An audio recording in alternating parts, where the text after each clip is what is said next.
Running a farm this big takes a lot of man hours, and that includes the management of stock, water lines, weeds and crops. About 5 years ago, Neil Gardyne and his son Mark decided to buy a drone to help them manage the 1,500 acre beef and sheep farm near Gore. Today we're going to find out all about drones and agriculture and hear about the efficiencies they're gaining and the time they're saving. Let's go and meet them. We've been on this farm for 9 years now, and previous to that we're on a smaller farm further south, and so we came here for a good opportunity. I'd worked on this farm 25 years ago, and when I left I always thought this would be the perfect farm to come back to. So when the previous owner wanted to retire, he rang me, and we'd stayed as friends. He rang me and says, would you like to buy it? And so through a series of events that happened, and so we've just ticked over 9 years being here. We've been able to purchase another place right beside us, which has grown our business, which has been fantastic. What were the events that led to your decision around getting drones here on the farm? We started farming in an unusual fashion, that we didn't have a family farm to go to, and so if we had copied what everyone else was doing around us, then I'm sure we wouldn't have made it. So we knew that we had to innovate. So every year we look at what we're doing and look at how can we simplify that, or how can we use technology. And so the best minds to do that are our children. And just in their innocence, they may ask a question of what we're doing on the farm, and that we often sit down as a family and discuss how can we make that simpler. And we had an issue on the farm where we were getting calf sheep, and I was getting frustrated with them rolling on their backs and not being able to get up and not being able to get to them when we could. So we needed eyes in the sky, and at the same time my then 11-year-old son Mark was watching a documentary on drones in Afghanistan, and he said, well Dad, why don't we get one of these for the farm? And the next 8 or 9 months we spent searching websites and looking, but the real fear was we were worried what other people in agriculture were going to think of us. And so eventually we pushed add to cart, and a drone arrived, and we feel it was adding value within 5 minutes of us putting it up in the air. And we learnt a lot through those early days, and we look back and laugh at some of the decisions that we made there, but that was all just part of discovering something new, and that's been a lot of fun. But also I think we're helping take agriculture a little further forward. And the really interesting thing that's happened subliminally is that there's a lot of young people that are very interested in this technology, and if we can link that to agriculture and food production, then maybe it's a way of solving of how we get our young people involved back into farming. So, what are the sorts of things that you have the drones do here on the farm? The first one, which was easy to tick off, was for the drone to fly around our water infrastructure. So we have 43 water troughs, and when one is leaking, traditionally that's taken us an hour and a half to go around and find that trough, and we would always arrive at that trough with the wrong equipment. And so the drone gets an eyes in the sky view of that trough, and we can take the right equipment out, and it's gone around all 43 troughs in about 8 or 9 minutes. And so that's the first thing. The calf sheep obviously is the one that's been the huge saver. So traditionally we'd lose about 80 sheep, and we've dropped that down to 40 and hope to improve that. And that's because we've got, once again, we've got eyes in the sky that is going around looking for those. And sometimes when we're going around on our four-wheelers or quad bikes, we just can't see them at that ground level. So that's been a huge saviour. We're looking at our crops, and so we've got about 180 acres of crops on this farm, and so we need to check them regularly for weed or pest infestation, and so we're using our drone for what traditionally we would have done as a crop walk. And so we're identifying weeds and pests a lot earlier than when before we had the eyes in the sky. We're doing lambing rounds, which traditionally has been done by ute or motorbike, and so we're able to go around with that eyes in the sky very quickly, and if there's no problems happening, then we don't need to be down there. So that's reduced our commuting by about 20%, which is pretty significant, which leads on that less time on our four-wheelers is safer for us as a farming business.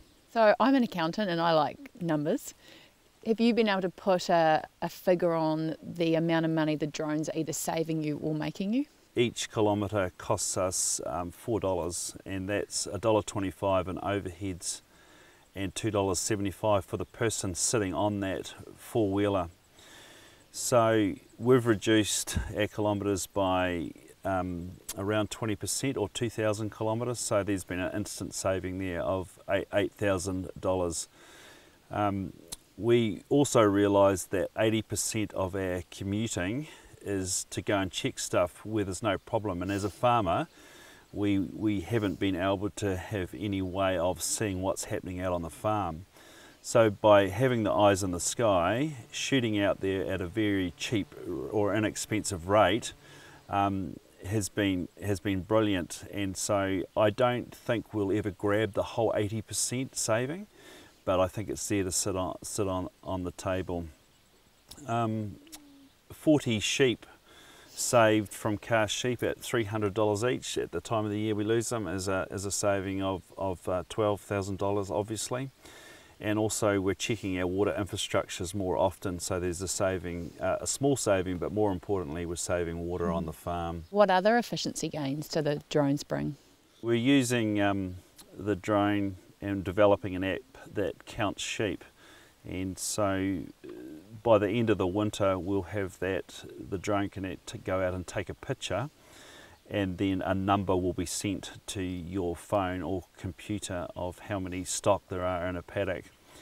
And so I'm happy with 99% accuracy, but we can count a mob of 4,000 sheep, which can be straight ewes or ewes and lambs, and they can be counted separately, and that's now down to being accurate to 1. So in the past we've counted big mobs of sheep and having 2 people, and they can be up to 300 out, which can be problematic for our accountants. So that app will help us to get accurate stocking rates on our farm. So quite often at particular times of the year we are looking at the paddock, and then there is not enough grass in that paddock or not enough feed, and we don't know why, and that's because there's a higher percentage of stock that haven't been counted accurately. So we're hoping to improve that so we can maximise that grass growth on our farm. We're also trying to develop an app where we can measure the dry matter on the farm, and we have worked out that that's going to be worth $300 a hectare to our business if we can make those proactive decisions, because traditionally we're making reactive decisions. If you extrapolate that figure right out across New Zealand's pastoral area, then that equates to the potential of $3 billion in New Zealand, which is a pretty big figure.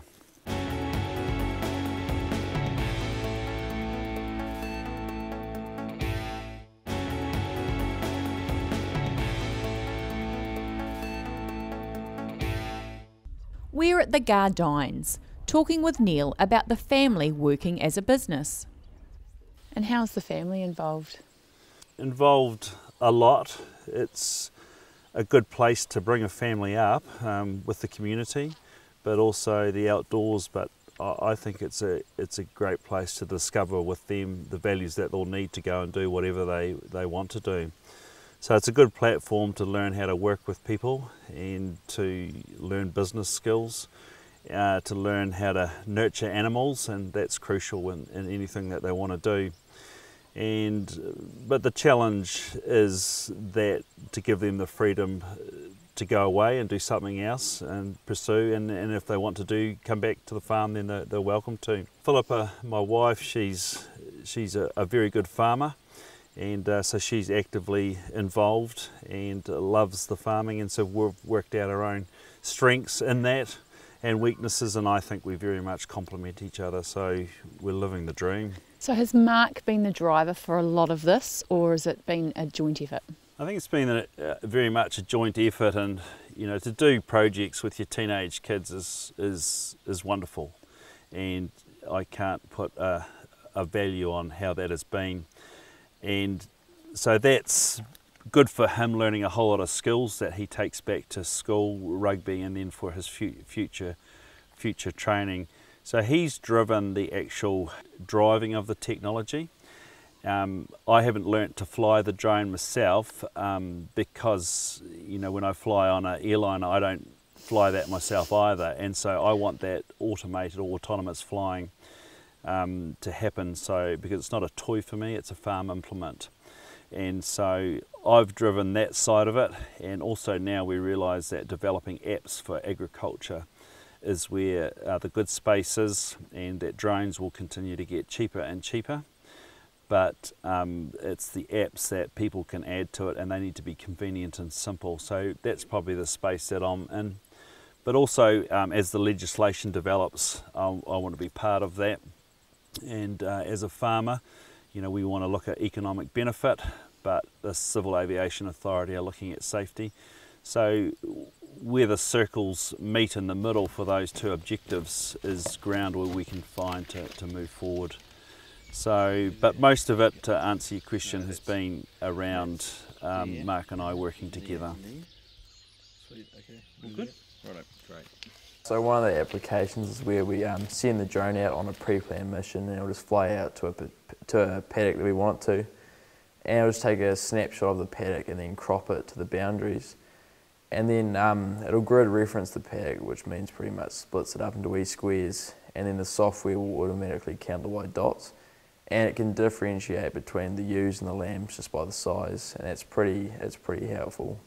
And so it saves bringing them into the yards and counting them, and yeah, a bit of human error as well. How are we going? Hi, how are you? Good, thank you. You ready to see some drones? Absolutely. Right, let's go.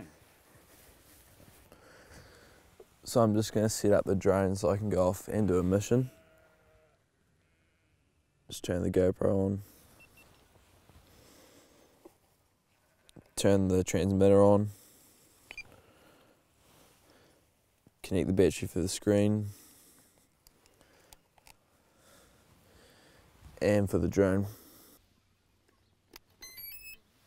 And can you tell me how you got into drones? Like what's the history there? I was watching a documentary, and Dad was talking about how many car sheep there were and how we could fix that. And I was watching a documentary on drones, and I just thought, we could probably use them on the farm, and so kind of went from there. And what sort of research did you do about drones before you bought your first one? When we were researching the drones, we went onto a lot of different websites and saw what other people thought. But it ended up taking about 4 months and stuff, just like pick and choosing and going through what we needed. And what sort of things do you use the drone for here on the farm? We use the drone for just monitoring stock, troughs and what have you, and just filming other things and doing a bit of jobs for friends and people we know, yeah. And where do the drones come from? The drone, it was ordered from the US and came from Mexico and had made in China and all over it, so it was a bit of everything. But the latest one, it came from Raglan, just up New Zealand, so yeah, it's a pretty decent drone. So we can send it out on autonomous flights, and it'll check around a paddock for stock that are cast. And just some of them, even when they cast, they'll be frightened by the noise of the drone and they'll get up, so that saves us a fair bit of money and saves us going out to those paddocks and having to get them up ourselves. And how long do typical jobs around the farm take the drone? Some of them are pretty quick. Monitoring troughs, it can take about 15 minutes, and just let the drone go off by itself. Just fly around, do what it wants, and then come back and land itself and just go ahead and collect it, so it's pretty easy. The batteries on this one, they last about 20 minutes, but they're like constantly developing them, so they're just going to get longer. So you should be able to do more and more with it over time? Yeah, so it can fly about 3 k's with the transmitter, but with GPS it can pretty much fly as far as the battery will take it. What could go wrong when you were using a drone, and what would you have to do about it? The drones are pretty reliable, like it's usually piloted error that'll stuff things up really, but you just got to watch flying in the rain and stuff like that. You don't want to get the electronics wet. Like the motors, they're fine, but just the internal.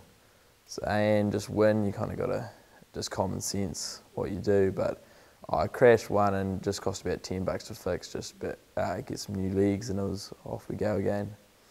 So yeah, and when you crash them, you just ring up people and they tell you and guide you what to do, and it's pretty easy. So do you do most of the maintenance on them yourself? Yeah, just kind of, I just really tighten nuts and bolts, and it's pretty easy. And just charge the batteries. Yeah, they're pretty good like that. So have you taught yourself most of what you've had to learn about drones along the way? Yeah, it's been pretty easy learning how to do things like the internet. Gives you a lot of answers. Just Google anything if you're unsure. Do you think the use of drones will become more common in farming going forward? I think so. I don't think every farm will have a drone though. Probably contractors, they can do work, because you don't need one all year round, just when you need to do a specific job. And yeah, I think they'll probably grow, but then they'll probably go out in about 10 years, because satellites and stuff like that, they can do a lot of work. Just the problem with New Zealand is the clouds and stuff like that. So going forward, fast forward 10 years, are you hoping that you might be using satellites? Yeah, probably. They're probably just a bit easier and everyone can access them. But still, the drones are great while they're here.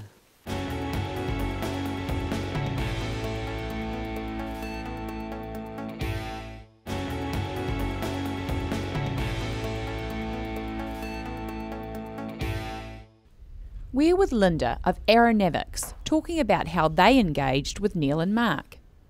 It's a while ago, so we heard that they were doing some experimenting with drones, and then I can't actually remember if they got in touch with us or we got in touch with them, but we got connected somehow. And then we decided that they were doing just really cool work, and they were running into some limitations with their gear. And we knew that our systems were a bit more robust and suitable for what they were doing. So we said, okay, let's team up and get some of our gear employed in your situation, which, you know, we will learn from, and you'll have a good experience. And what was it that they needed that you were able to help them with? So it was, I mean, it's reliability of the system. So they were having some issues with system coming down. It was a quite, you know, sort of budget first system that they bought. But also flight time and range. So, you know, they've got quite a large property, so to being able to fly quite a long distance was important to them, and we could help them out with that. So what other sort of work have you done with them since your initial interactions? They've been mainly doing the work and feeding back their experiences. So they've actually done quite a bit for the industry and for just the whole agricultural community. So they've done some programs with some other research institutes where, you know, they were just sort of experimenting and trying some new applications and just mapping and sort of quantifying what the advantage could be of this technology within their environment, which was really helpful for us. So when we're talking with farmers, we can actually, you know, be more concrete and say, you know, they save this many kilometers, they stay accident-free, you know, they can save more ewes, and, you know, so quantify the advantage that they've had. So this one is actually being built for a big broadcasting crew. So in this model, the legs actually flip up, so you've got a full 360 view, and this camera spins completely freely 360 degrees around. And we've got a parachute on top, just in case. And then obviously these propellers, they can fold, so you can easily take it away. Big blades, be careful with that. So we don't actually see or speak with each other that often. The first time that we met in person was actually when I was traveling with my parents. And that was a really lovely meeting where I sort of met the family, and they were sharing what they were doing. We've been there a couple of times more thereafter, doing some training with them and displaying certain shows together. And then now every now and again we have contact through the telephone and sort of keeping up to date. Tell me about drones. How are they different, and what are the sorts of things that they can do? Oh, there's such a variety. Like when we started, there was really virtually nothing. We were back in Australia in the days, but we could imagine up all of these different applications in all these different sectors. So we were sort of looking a bit further than playing around for, you know, sort of the consumers. For us, the focus has always been more on that professional commercial segment. And there you've got a variety of users. So it started with filming, like filming feature films and documentaries, and you know, all that sort of stuff. And beyond that, there's a whole range of applications in terms of industrial inspections, bridge inspections, road inspections, building inspections. That's really an upcoming application for this technology. Another one is the emergency sector. You can imagine in emergency situations that they can be of aid. And then the agricultural sector has always been sort of prompted to be one of the largest areas, and there's a whole variety of applications there for crop growers through to you know, farmers like Neil in high country and hard to reach areas. Civil Aviation Authority are very good to work with, but in the past they've always had the high ground because of the cost of entry into aviation, but now they're challenged because there's a real economic value in using drones everywhere in the country, but they're struggling because the recreational users, I'm not sure how they're ever going to regulate them. They're going to be the problem. So at the moment we're limited to going up to an altitude of 400 feet or about 120 metres, which is fine for 95% of what we want to do. We're limited to 4Ks around airports, which I think is a terrific law. There's no need, unless it's for a special use, to go into that airspace. But we're also limited with not flying out of line of sight, and so at 600 metres away from us you can barely see the drone. But we are looking at putting some LED lights on the drone so that we'll be able to see it from 2 kilometres away, and that will help us to get a distance. And for someone like me that's not interested in learning how to fly drones, I want to use the autonomous flight, then that needs to be legal. But there needs to be some strict regulation around that to keep everyone's safety. And also we value people's privacy, and so that needs to be respected as well. And are we going to see more drones on farms going forward? We were the first to buy in Australia and New Zealand, and for 2 years no one else bought one for actual eyes in the sky for pastoral farming. They've been used in other forms of agriculture and viticulture, horticulture. But now we're seeing a wave of pastoral farmers buying drones, and that's pretty exciting. There will be a dampening down of that excitement, and once they're proven to add value to people's businesses, then I think out of the woodwork we'll see a lot of contractors using drones on farms. And so like, so for this area there might be one contractor that services 4 or 5 farms with a drone, and then you'll see other people that like Landcorp and the big farms, that once the science and economic value is there, then they'll be purchasing them wholesale for their businesses. So what are the opportunities going forward for technology in farming?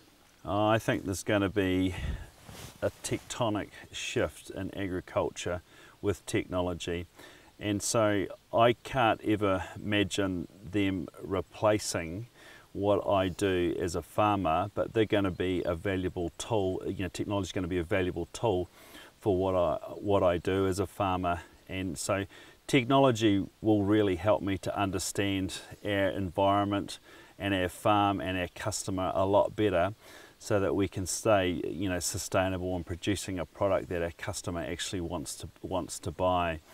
And you know, I'm a digital immigrant, so my children have lots of other names for me than digital immigrant, but for them they're digital natives, so they wake up every morning, they get it and they understand it.